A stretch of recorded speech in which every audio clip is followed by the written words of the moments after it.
Olá pessoal, tudo certo? Na semana passada nós falamos um pouquinho a respeito da importância da reflexão para a oração, para que a oração, ainda que seja vocal, não seja uma oração de papagaio. E hoje eu quero aprofundar ainda mais nesse tema, trazendo agora a visão específica de Santa Teresa d'Ávila sobre esse assunto. Eu disse para vocês também que oração é um tema do qual a gente não se cansa de falar, é um tema sempre importante de estar voltando e voltando e voltando, porque afinal de contas a oração ela precisa se tornar vida de oração. E eu vou ser bem sincero com vocês, eu não vejo na minha pouca experiência, pequena experiência de padre, ainda que pequena, eu não vejo com tanta frequência as pessoas se dedicarem à oração como vida de oração. É muito bom quando a gente encontra alguém que entendeu a dinâmica da oração, que a oração é para a alma aquilo que a respiração é para o corpo, ou seja, nós não podemos ficar sem ela se a gente quer de fato sobreviver espiritualmente, mas infelizmente são tantas as ilusões deste mundo e tantas as formas pelas quais este mundo acaba prendendo a nossa atenção, roubando a nossa atenção para longe de Cristo, que a oração fica para trás, né? Então, hoje nós vamos aprofundar um pouquinho nesse tema, focando-nos especificamente no modo com o qual Santa Teresa d'Ávila vê a oração mental e o que é que ela tem para falar para nós. E já adianto que Teresa, como eu disse no programa passado, considera que oração mental e oração vocal precisam andar juntas e que para a oração vocal ser de fato oração vocal, ela precisa ser oração mental também. Mas vamos lá, vamos ver de fato o que é que ela mesma diz a respeito desse assunto?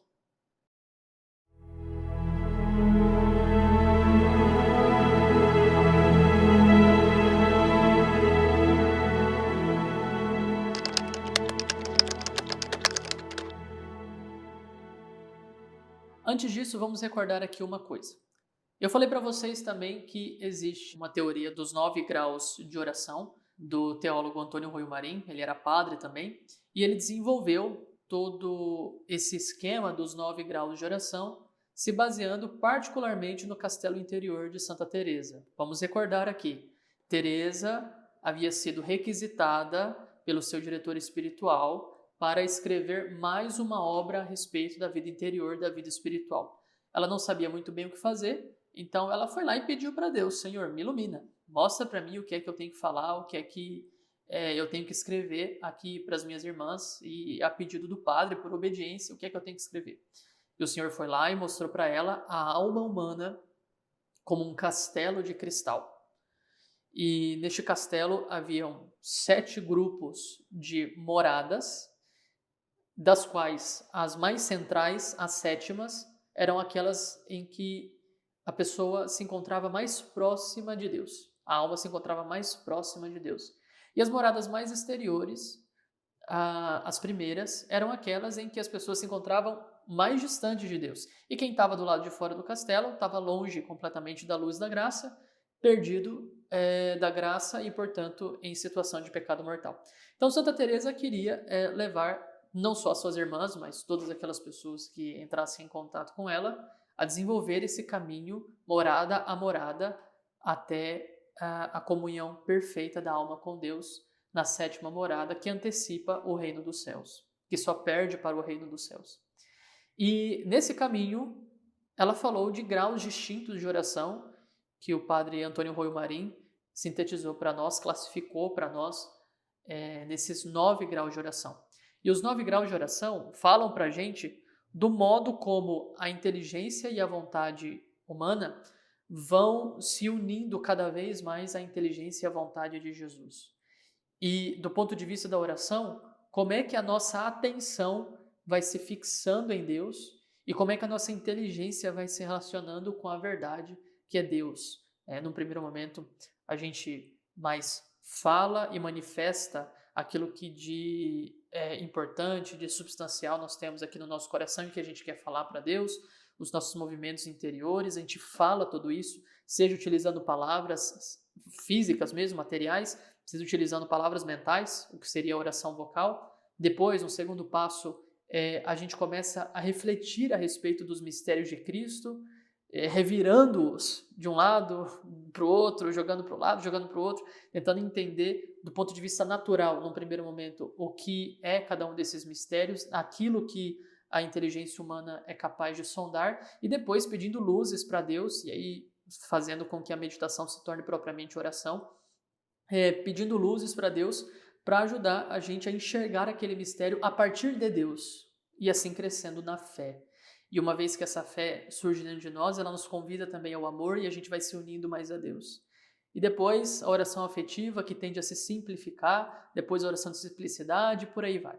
Então, assim, só um resumão bem esquemático a respeito disso, para falar o seguinte: todos esses 9 graus de oração, se atentem bem para isso, todos esses 9 graus de oração são graus de oração mental, inclusive a oração vocal. Porque não é possível fazer verdadeira oração vocal sem oração mental. Isso Santa Teresa diz, e a gente pode compreender isso, enxergar isso, refletindo mesmo a respeito do fenômeno da oração. Se a gente entende que a oração não é um ato mágico pelo qual a gente fala, e com essa multiplicidade de palavras a gente como que tenta convencer Deus a fazer a nossa vontade, isso seria a oração como um fenômeno mágico para dobrar Deus à nossa vontade, mas se a gente entende a oração como uma resposta de amor a Deus, como um caminho de procura por Deus, de querer de fato conhecer mais a Deus para se unir a Ele, bom, é impossível que tudo isso aconteça sem que a oração, ainda que seja a oração vocal, que utiliza de palavras articuladas pela boca ou presentes só no pensamento mesmo, é impossível que essa oração seja só vocal, seja só com palavras. Não, ela precisa ser mental. Ela precisa utilizar da linguagem humana de tal forma que seja realmente linguagem humana, expressar aquilo que está no interior do homem com sinceridade e falar a Deus como um ser humano. Então não dá para ser somente oração vocal, tem que ter oração mental. Até porque, como eu disse, a oração vocal é o primeiro dos 9 graus de oração mental. Então nós temos a grande categoria de oração chamada oração mental. Dentro dessa grande categoria nós temos os 9 graus de oração que começam com a oração vocal. Isso é um pouco o resumo do que nós falávamos no programa passado, e hoje, como nós vamos falar a respeito do que é que Teresa fala para nós a respeito da oração mental, eu me baseei um pouquinho nesse livro aqui chamado O Caminho da Oração, do Frei Gabriel de Santa Maria Madalena, na terceira parte, página 137, quando ele começa a falar sobre os vários aspectos da oração e mostra o que é que Santa Teresa entende por oração mental. Eu me baseei nesse livro um pouquinho, mas eu tomei a liberdade de ir diretamente nas citações que ele indica aqui da obra original de Santa Teresa, e isso foi muito iluminador. Então, para começo de conversa, algo que eu deveria ter falado lá no programa passado e acabou passando batido. Essa citação de Santa Teresa d'Ávila no Castelo Interior, no livro das Moradas. Está no primeiro capítulo das primeiras moradas, no número 7. Teresa diz assim: até onde sei, a porta de entrada desse castelo é a oração e a reflexão. Tanto faz que seja oração mental ou vocal. O que realmente importa para ser oração é que haja reflexão. Então vamos fazer uma pausa aqui e entender o que é que ela está dizendo para nós aqui no início do programa, recapitulando um pouco aquilo que a gente já disse, né? Então, em primeiro lugar, ela fala de porta de entrada desse castelo. Que castelo é esse? A alma. Qual é a porta de entrada do castelo? Como é que a gente começa a se voltar para Deus? Qual é o início? Qual é o ponto inicial? Bom, imaginem só. Deus vem ao nosso encontro, Ele quer falar conosco de um modo completamente inesperado para nós. E em todo relacionamento há algum grau de imprevisibilidade, certo? Você se relaciona com uma pessoa, por mais que você conheça essa pessoa há um bom tempo, é bem provável que você ainda acabe se surpreendendo com essa pessoa em alguma medida. porque existe um mundo ali dentro do coração de outra pessoa. A alma de uma pessoa é um mundo completamente distinto do nosso e muitas vezes oculto para nós. Mesmo pessoas que nós já conhecemos há muito tempo. Agora imaginem Deus. Imaginem aquilo que passa no interior de Deus. Não dá nem para imaginar, né? Mas Deus vem. Ele vem como ele veio até Abraão, chamou Abraão para uma terra diferente, prometeu dar uma terra diferente, prometeu dar uma descendência para Abraão que até aquele momento não tinha tido nenhum filho e não esperava mais da sua própria natureza ter qualquer filho, mas Deus o chama. E como é que Abraão responde? Com fé. Ele acredita na palavra de Deus. E esse é o primeiro passo da jornada de Abraão, que representa a jornada de todos nós. Vejam os evangelhos. Se você der uma lida um pouco mais atenta nos momentos em que o Senhor se encontra pela primeira vez com tal e qual pessoa, você irá perceber que primeiro Jesus fala, primeiro Jesus age, e depois a pessoa responde dizendo, eu creio. Em alguns momentos a pessoa vem, ela se antecipa, mas porque ela está sendo movida pela força do Espírito. E de alguma forma é Deus que a está movendo também, e a iniciativa nunca é dela. A iniciativa sempre é de Deus. O homem faz o quê? Responde. Essa resposta poderia ser da boca para fora? Abraão poderia dizer da boca para fora, como quem não presta atenção no que está falando como se fala muitas vezes com uma criança hoje em dia, pais muito ocupados em mexer nos seus celulares, que não prestam atenção nos seus filhos, falam com os seus filhos como se eles fossem um bichinho, um cachorrinho, não dão atenção verdadeira para os seus filhos. Seria possível tratar a Deus dessa forma? Com essa desatenção, com essa displicência, com essa irreverência para com Deus? Não. E nem seria possível dizer, eu creio, se você não tivesse toda a sua mente, toda a sua vontade voltada para aquilo ali, pelo menos naquele momento. Eu creio que o Senhor está falando comigo. Eu creio que o Senhor está me chamando. Eu creio que estás aqui. O que é que eu estou fazendo aqui? Oração vocal. Mas essa oração vocal, em que eu digo eu creio, utilizei duas palavras da nossa linguagem, da língua portuguesa. Eu, que traz tudo aquilo que eu sou nessa palavra, eu, conforme aquilo que eu entendo de mim mesmo, conforme aquilo que é o projeto de Deus para mim, conforme aquilo que são as minhas circunstâncias, eu faço o quê? Eu creio em Deus, por causa da autoridade de Deus, que para mim é evidente. Eu creio. Isso aqui é oração vocal, gente. A gente fala para Deus, eu creio. Isso é oração vocal. Só que se você fala da boca para fora, sem refletir a respeito do que é que você está dizendo, sem ter atenção naquilo em que você está falando com Deus, essa não é uma oração verdadeira.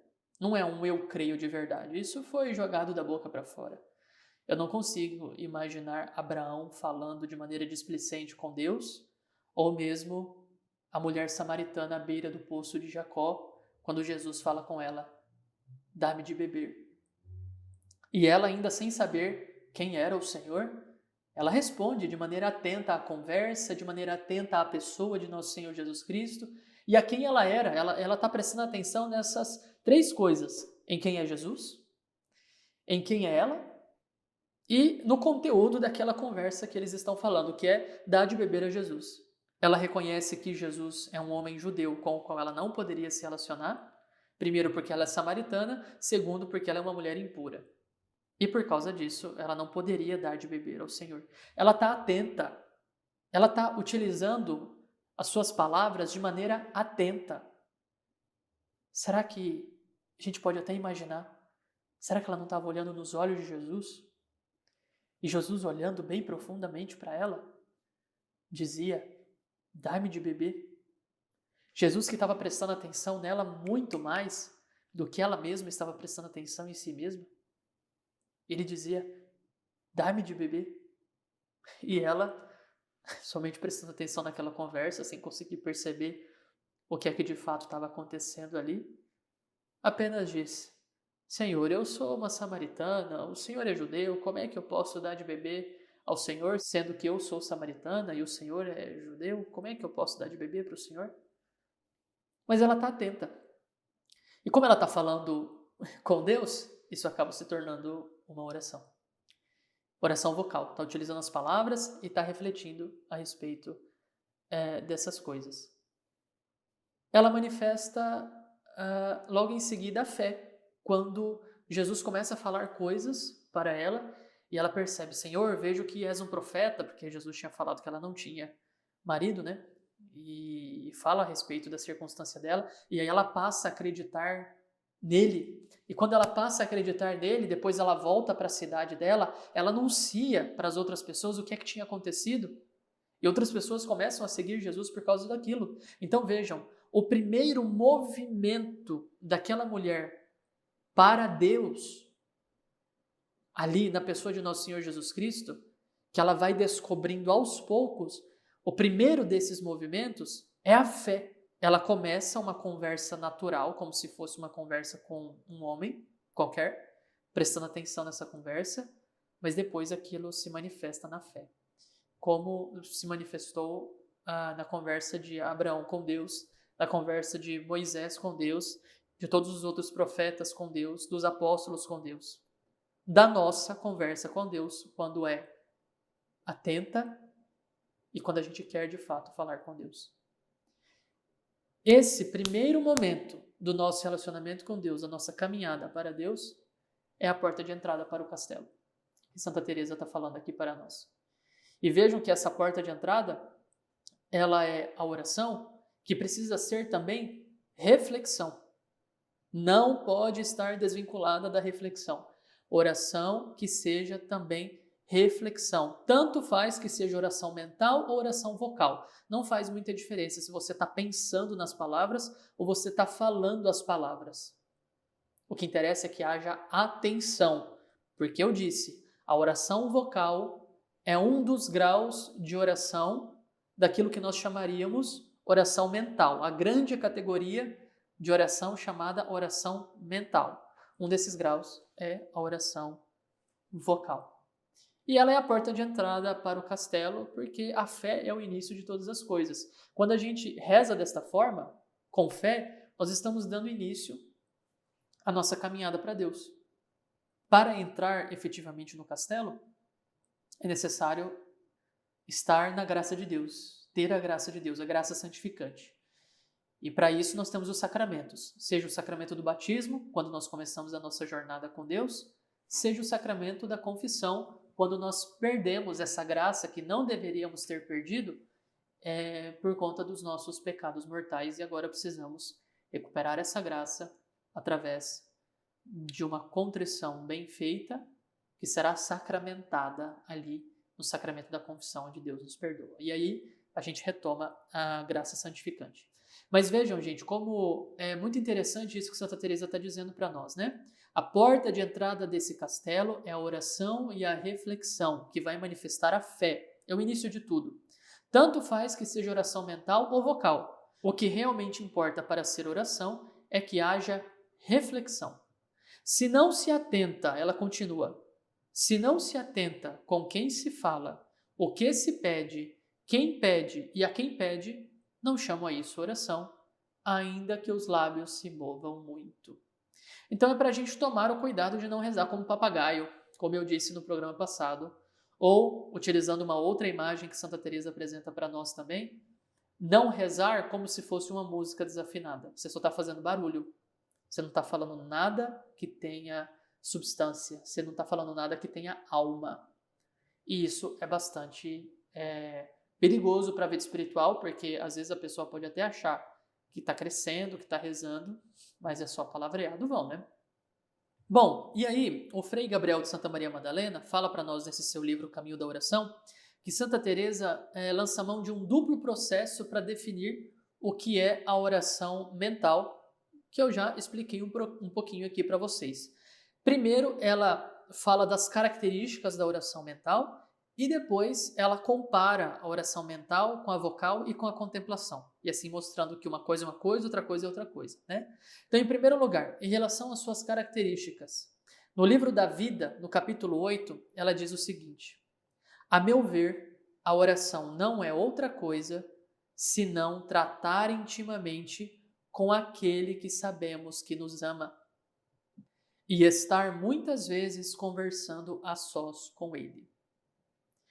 Teresa aqui ressalta o aspecto afetivo da oração, do amor, do olhar do Senhor sobre nós, um olhar que nós sabemos que é amoroso, um olhar que nós sabemos que é o olhar de alguém que quer o nosso bem, que deseja o nosso bem, e nós queremos conversar a sós com Ele. Mas, gente, vejam que coisa interessante. Não é possível que essa oração, como um trato de amizade, conforme ela descreve aqui para nós, aconteça sem que nós conheçamos quem é Deus. O amor segue o conhecimento. Se nós não sabemos que Deus nos ama, como é que nós iremos nos relacionar com Ele? Se a gente acha, num conhecimento superficial, que Deus é aquele que está esperando o primeiro momento para, como um Deus grego, lançar um raio na nossa cabeça e nos punir por alguma coisa que nós fizemos, nós não estamos tendo aqui uma visão correta de Deus, pelo menos não aquela que Deus falou de si próprio. Ele disse quem Ele é, Ele se mostrou, Ele se revelou, Ele mostrou quem Ele é. No capítulo 3 do Evangelho de São João, Jesus disse que Deus amou tanto o mundo que enviou o seu Filho único para que quem nele crê não pereça, não seja condenado, mas tenha a vida eterna. Porque Deus não quer condenar as pessoas, Deus quer salvá-las. Mas se as pessoas rejeitam essa luz que vem para ser acolhida por nós, elas estão, elas mesmas, se condenando. Então essa é uma imagem de Deus muito importante de ser cultivada, de ser repensada, e assim a gente começa a transformar a oração num relacionamento com Deus. Vejam que coisa interessante como ela faz questão de ressaltar que existe aqui um relacionamento com uma pessoa. E com essa pessoa, nós muitas vezes conversamos a sós. Nós sabemos que ela nos ama, nós temos esse conhecimento. Oração mental, para Teresa, é isso, é um trato de amizade. Se você vai conversar com os seus amigos somente da boca para fora, seus amigos vão perceber que você não vai estar prestando atenção na oração. É meio desrespeitoso, né? Você simplesmente sentar para conversar com alguém e não prestar atenção naquilo que aquela pessoa está falando. Aquela pessoa está ali por você, ela quer falar com você. Seu marido, sua esposa, quando quer conversar com você, ele quer sua atenção. Seu filho, ele quer sua atenção. Seus amigos, seu chefe, eles querem a sua atenção. E Deus? Quanto mais Deus, hein? Quanto mais Deus. Teresa ressalta esse aspecto de amizade que existe na oração, e isso quebra um pouco a imagem de oração como uma espécie de mágicazinha, de ritualzinho mágico que a gente faz para convencer Deus, né? Oba, agora eu vou fazer todas essas orações e Deus com certeza vai me ouvir, porque Ele está vendo o empenho que eu estou aplicando nestas orações. Isso não é oração cristã, meu irmão. Isso não é oração cristã. Oração cristã é uma elevação da mente e do coração para Deus, que vai se transformar num relacionamento com uma pessoa. Aqui, uma pessoa divina. E muitas vezes nós não precisamos falar muito nesse relacionamento. Nós temos é que amar muito. E é isso que Teresa diz também, agora no capítulo 1 das quartas moradas. Ela diz assim: para progredir neste caminho e subir as moradas seguintes, não se deve pensar muito, mas amar muito. Amar muito. Nós, como filhos do século XXI, e tendo sido de alguma forma contaminados por essa visão romântica do amor, a gente ouve isso e pode ter a tentação de pensar assim: tá, mas eu não sinto nada por Deus, como é que eu vou amá-lo? Vou fazer o quê? Percebam como Teresa é atualíssima, como a sua doutrina é atualíssima, e ela é de fato doutora da igreja para toda a igreja, não só para a ordem carmelita, é para toda a igreja. Ela mesma vem em resposta as nossas angústias, as nossas dores, quando a gente pensa, eu não sinto nada por Deus, como é que eu vou amá-lo? E ela diz assim, ainda nesse mesmo trecho, talvez não saibamos o que seja amar. E isso não me surpreende. Amar não consiste em sentir os maiores gostos na oração, mas sim em tomar a firme decisão de agradar a Deus em tudo. Vou repetir esse trecho. Amar não consiste em sentir os maiores gostos na oração, mas sim em tomar a firme decisão de agradar a Deus em tudo. Nós crescemos na vida de oração na medida em que crescemos também no amor. E como é que a gente cresce no amor? Na medida em que a gente agrada mais a Deus, fazendo aquilo que é da vontade de Deus. E como é que eu vou saber o que é da vontade de Deus se eu não conheço Deus? Se eu não deixo Deus falar?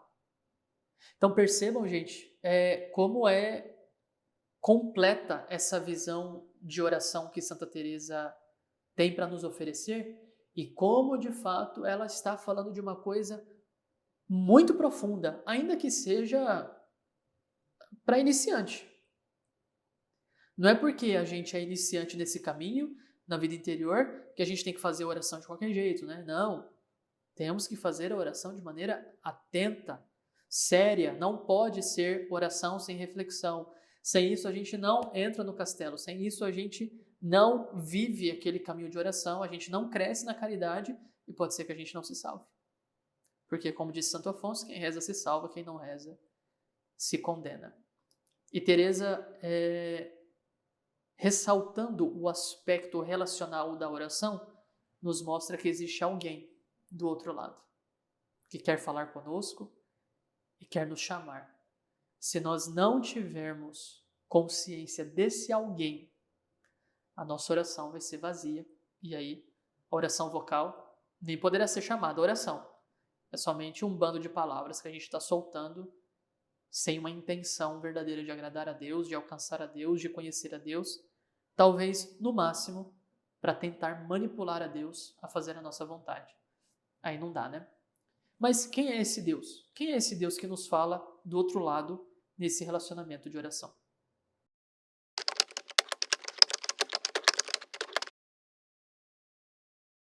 Bom, eu disse a vocês que não é possível amar sem conhecer.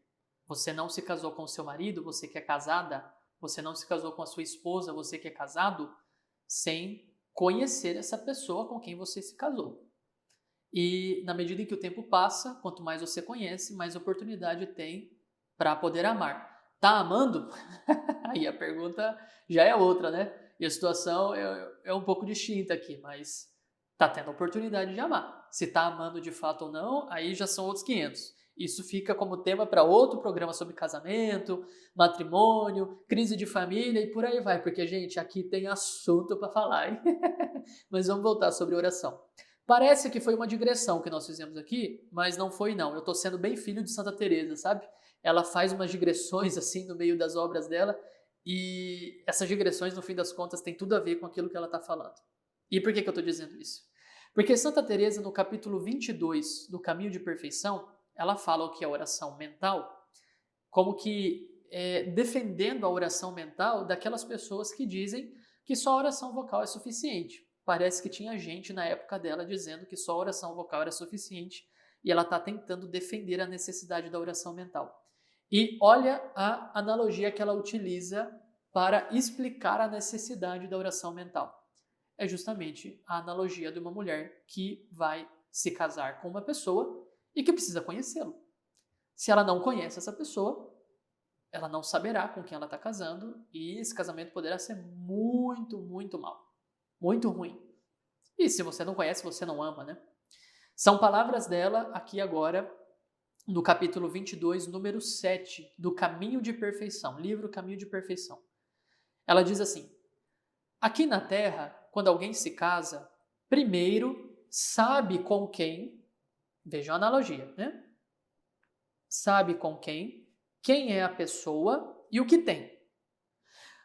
Nós, falando para as irmãs, nós, já prometidas, não havemos de pensar em nosso esposo antes do dia das bodas, em que ele há de nos levar para a sua casa.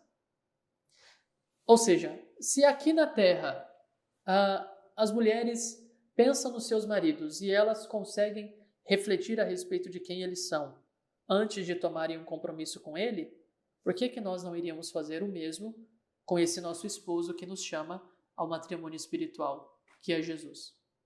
Ela está utilizando a analogia de alguém que vai conhecer outra pessoa para se casar, para mostrar para nós que na oração nós precisamos fazer o mesmo.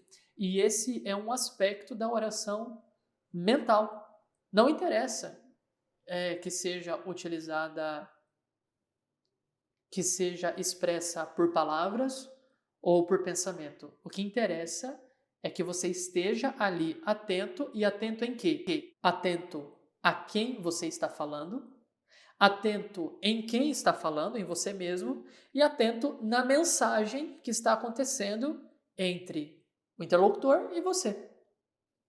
É preciso ter essa atenção, e essa atenção vai permitir um conhecimento cada vez mais profundo do interlocutor que se revela. Aquela outra pessoa que está do outro lado, ela se revela.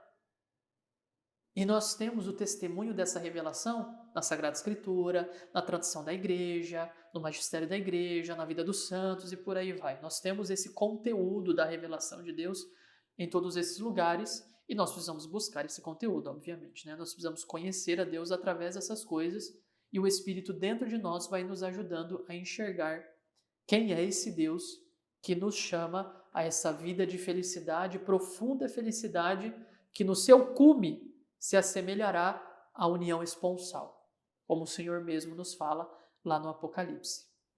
Mas vejam que aqui, nessa citação de Santa Teresa do Caminho de Perfeição, ela vai conduzindo as irmãs também à meditação.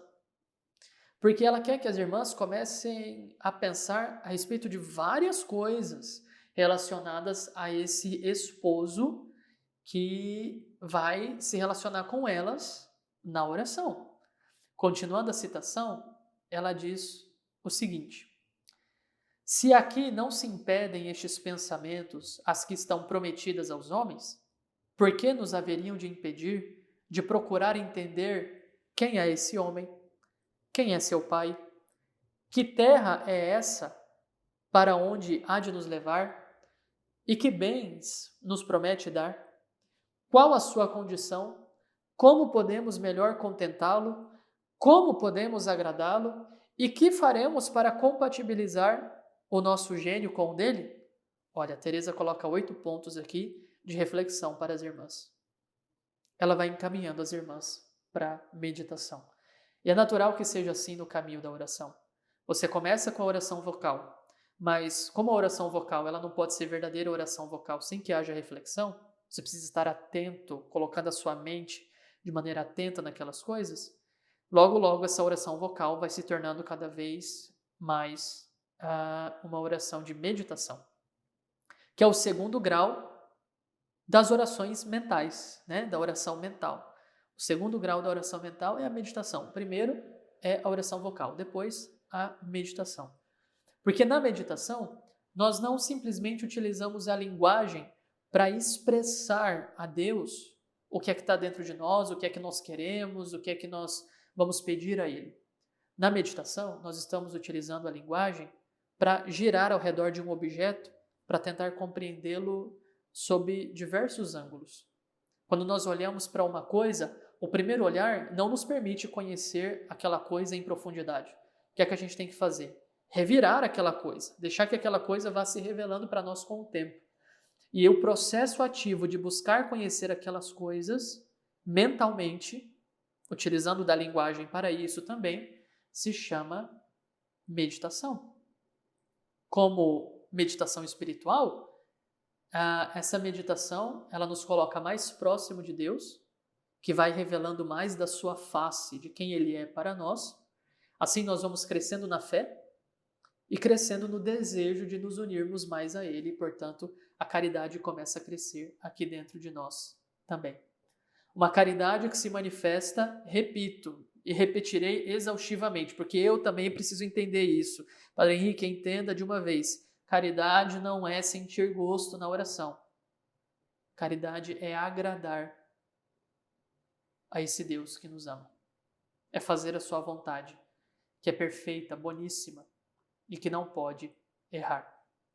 Então, gente, para que a gente consiga realizar a oração de maneira eficaz, começando com a oração vocal, seja aquela oração vocal mais propriamente dita, como o Santo Terço, a Santa Missa, a Liturgia das Horas, ou seja, a oração vocal em que você, na sua mente mesmo, ou até a viva voz, você vai falando com Deus, vai pronunciando palavras para Deus, expressando o seu interior. Qualquer um dos dois tipos de oração vocal, a oração segundo fórmulas recebidas ou a oração espontânea, ela precisa da reflexão por detrás e de você saber com quem é que você está falando na hora que você vai rezar. E aqui ressalto uma coisa. Quando você for rezar o seu terço, quando você for participar da missa, quando você for fazer a sua ladainha, a sua novena, ou for rezar a liturgia das horas, para você que reza a liturgia das horas, pare um momento antes para poder refletir. Com quem eu vou falar agora? Quem é essa pessoa que está do outro lado e que me ouve e que quer falar comigo? Isso é importantíssimo. Não reze o terço de qualquer jeito. Não participe da missa de qualquer jeito. Não reze as suas orações vocais de qualquer jeito.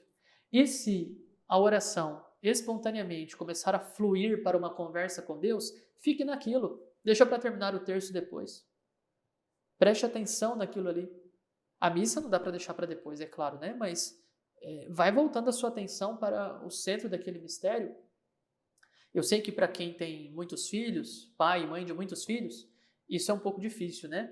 E parece, assim, meio chato da minha parte, né? Ficar cobrando isso de vocês, especialmente porque eu sou um daqueles padres que diz: sejam abertos à vida, tenham muitos filhos. Aí agora eu estou exigindo, prestem atenção na missa. Mas como é que isso vai acontecer? Ser aberto à vida e prestar atenção na missa. Parece que são duas coisas completamente impossíveis de serem unidas uma à outra.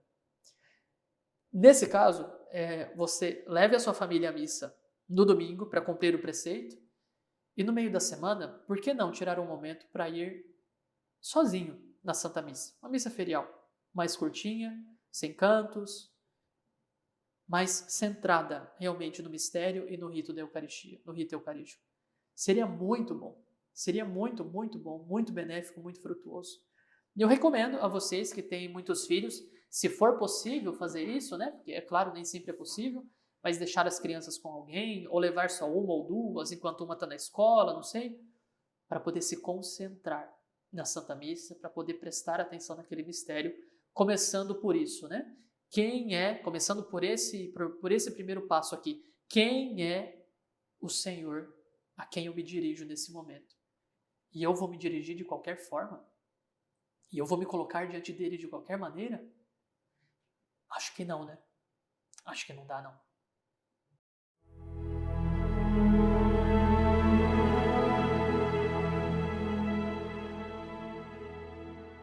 Bom, gente, isso é um pouquinho daquilo que eu aprendi a respeito de oração mental em Santa Teresa e fazendo as relações com outros conhecimentos que eu já tinha de oração, com a minha própria experiência, a experiência dos outros, aquilo que eu consegui expressar para vocês, mas eu garanto, tem muita coisa ainda para a gente sondar aqui, tem muita coisa a ser descoberta nesse mundo da oração. Mundo muito vasto, né? Deus é maravilhoso, Deus é sempre surpreendente.